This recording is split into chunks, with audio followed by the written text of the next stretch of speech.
आज की इस वीडियो में हम बात कर रहे हैं भारतीय राष्ट्रीय कांग्रेस की उस महत्वपूर्ण बैठक की जो बीते 3 दिन पहले पटना में हुई है।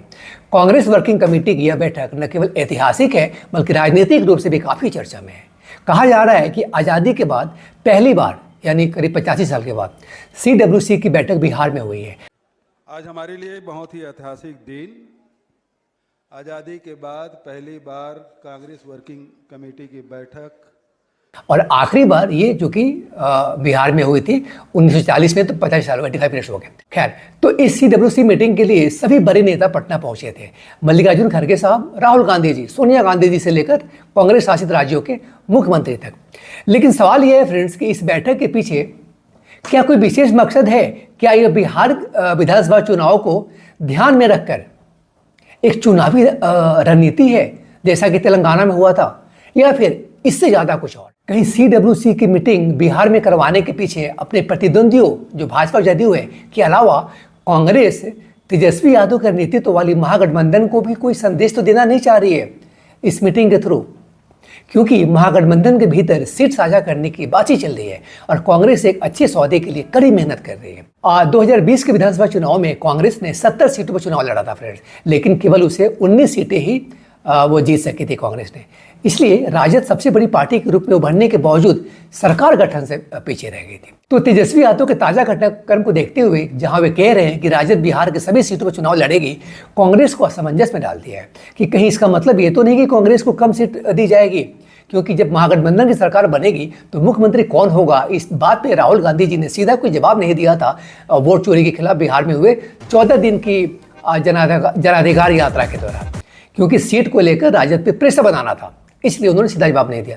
खैर, तो आज की इस वीडियो में हम हर पहलू को विस्तार से कवर करेंगे, ऐतिहासिक संदर्भ से लेकर वर्तमान राजनीति तक, और इस CWC की मीटिंग से क्या संभावित प्रभाव होगा, क्या संभावित प्रभाव होगा इस मीटिंग से, ये सब कुछ जानेंगे। तो आइए इस वीडियो को शुरू करते हैं। मैं आशीष सिरन और आप देख रहे हैं अनजिप्ड, और अगर आप ये वीडियो फेसबुक पे देख रहे हैं फिर आप देख रहे हैं न्यूज अनजिप्ड।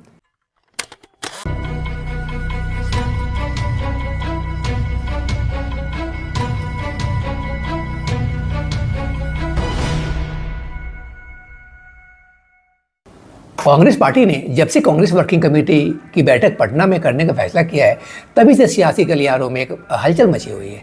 बताया जा रहा है कि यह आज़ादी के बाद पहली बार है जब कांग्रेस की इतनी बड़ी बैठक बिहार जैसे राज्य में हो रही है।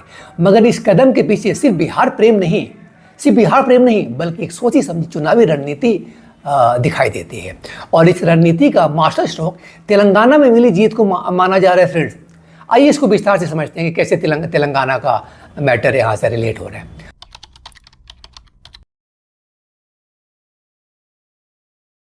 कांग्रेस की CWC पार्टी का सर्वोच्च निर्णय लेने वाला निकाय है जो राष्ट्रीय स्तर पर नीतियां बनाती है और चुनावी रणनीतियां तय करती है। पटना में यह बैठक इसलिए खास है क्योंकि आखिरी बार CWC यहाँ 1940 में हुई थी, जब भारत आज़ादी की लड़ाई लड़ रहा था। उस समय पटना कांग्रेस के लिए एक महत्वपूर्ण केंद्र था और जहाँ स्वतंत्रता संग्राम के कई फैसले लिए गए। सदाकत आश्रम जहाँ ये बैठक हुई है, वह जगह है जहाँ महात्मा गांधी, जवाहरलाल नेहरू जैसे नेता आते थे। आज़ादी के बाद CWC की बैठकें मुख्य रूप से दिल्ली या अन्य बड़े शहरों में होती रही है फ्रेंड्स, लेकिन बिहार जैसे राज्य में यह पहली बार है। कांग्रेस इसे दूसरी आज़ादी की लड़ाई के रूप में फ्रेम कर रही है। पार्टी के नेता कहते हैं कि यह बैठक न केवल बिहार बल्कि पूरे देश के लिए एक संदेश है। क्या संदेश है? कि कांग्रेस अब क्षेत्रीय स्तर पर मजबूत हो रही है और विपक्षी एकता को बढ़ावा दे रही है। लेकिन 85 साल बाद बिहार में यह आयोजन महज एक संजोग नहीं लगता फ्रेंड्स, इसमें राजनीतिक गणित साफ नजर आता है, खासकर जब बिहार विधानसभा चुनाव बस होने ही वाला है।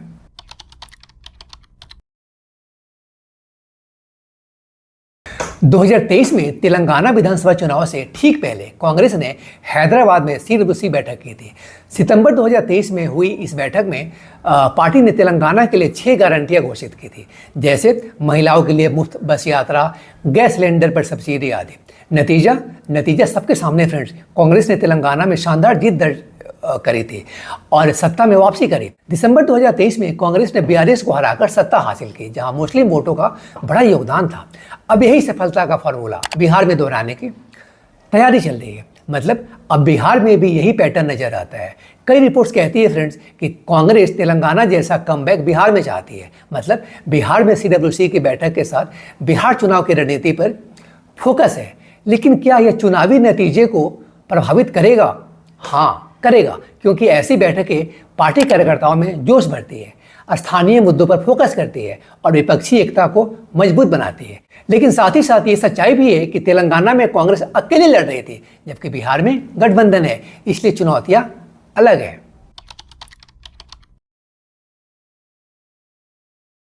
बिहार में CWC की बैठक के पीछे कई अहम मकसद है जो तेलंगाना वाले मॉडल से काफी मिलते जुलते हैं। जैसे खोई हुई जमीन तलाशना। बिहार में कांग्रेस का जनाधार पिछले कई दशकों से लगातार कमजोर होता गया है। 1990 के बाद से वह अपने दम पर सत्ता में नहीं आ पाई है और हमेशा क्षेत्रीय पार्टियों जैसे RJD JDU के पिछलग्गू बनकर ही रही है। RJD JDU के यह बैठक पार्टी के लिए बिहार में अपनी प्रासंगिकता और ताकत को फिर से स्थापित करने का एक मौका है।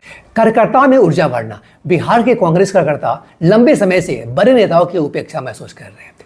पटना में सभी शीर्ष नेताओं का एक साथ आना कार्यकर्ताओं में एक नया जोश भर सकता है और उन्हें आगामी विधानसभा चुनाव के लिए प्रेरित कर सकता है। जाति और आरक्षण का मुद्दा। बिहार की राजनीति जातिगत समीकरणों पर चलती है। कांग्रेस इस मन से जाति आधारित गणना, आरक्षण की सीमा और वोट चोरी जैसे मुद्दों पर अपनी बात रख सकती है। यह बैठक राष्ट्रीय स्तर पर संदेश देने के साथ साथ बिहार की जमीनी राजनीति पर भी फोकस करेगी। इंडिया गठबंधन को संदेश। पटना में यह बैठक एक तरह से इंडिया गठबंधन के सहयोगी दलों को भी एक संकेत है। कांग्रेस इस बैठक के जरिए यह दिखाना चाहती है कि वो बिहार में एक बड़े खिलाड़ी के तौर पर अपनी भूमिका बढ़ा रही है। इससे सीट शेयरिंग को लेकर भविष्य की बातचीत में उसकी स्थिति मजबूत होगी। चुनावी बिगुल फूंकना। बिहार में इस साल विधानसभा चुनाव होने जा रहे 2 महीने के अंदर। CWC की बैठक को इन चुनाव का अनौपचारिक आगाज माना जा रहा है।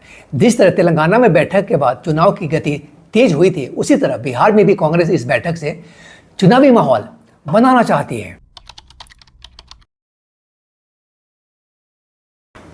यह कहना जल्दबाजी होगी कि तेलंगाना वाला मॉडल बिहार में भी 100% सफल होगा। बिहार की राजनीतिक परिस्थितियां तेलंगाना से बहुत अलग है। जैसे जटिल गठबंधन। बिहार में कांग्रेस को RJD और वामपंथी दलों के साथ गठबंधन में चुनाव लड़ना है।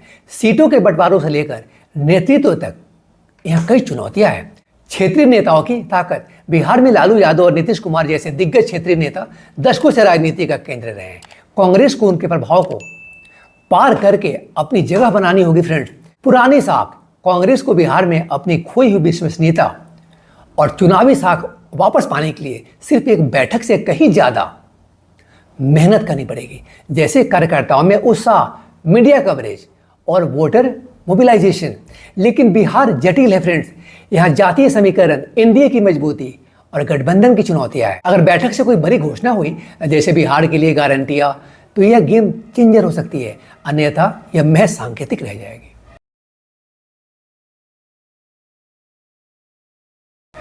कुल मिलाकर पटना में CWC की बैठक को कांग्रेस की एक सोची समझी चुनावी रणनीति का हिस्सा माना जा सकता है।